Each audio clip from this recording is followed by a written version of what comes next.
Hello everybody, this is Ace of Clubs here. I'm going to be working on airbrushing another model.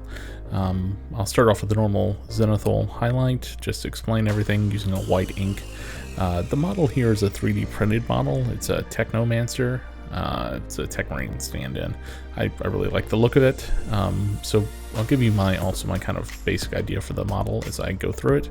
I really wanted him to kind of have a different effect on him from the other Marines. I figure he's a Techmarine. He's gonna kind of paint his armor a little bit differently than everybody else, and Techmarines have a red armor. So my idea was to lay down a silver coat on him after this white zenithal, and the silver is going to kind of act as a base layer for a transparent red that will go on almost kind of like a candy coat.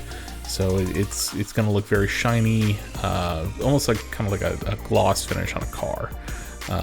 So here I am. I'm going to lay down the silver. If there's one thing I would do over on this, I think I would have put a gunmetal down first and then the silver, just to maybe give a little bit more of a contrast. The silver goes on and he makes the model look very, very even and very chrome. It's a very nice paint.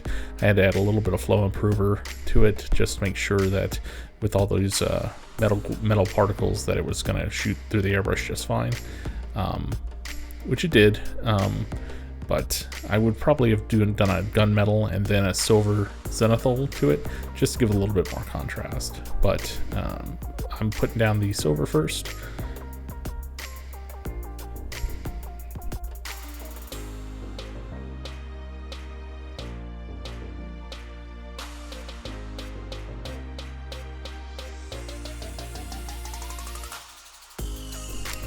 And here it is. It's from Golden Liquids. It's a transparent red, and as you can see it kind of go on, it really adds that nice effect to it. It makes the gloss of that paint shine very nicely. I really liked the effect. The paint is a bit thin, so there's some areas where it doesn't really want to stick.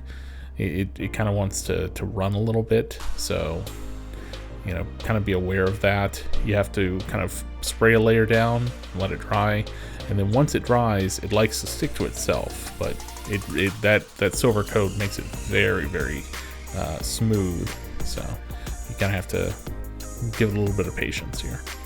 But I'm pretty happy with how the model came out overall.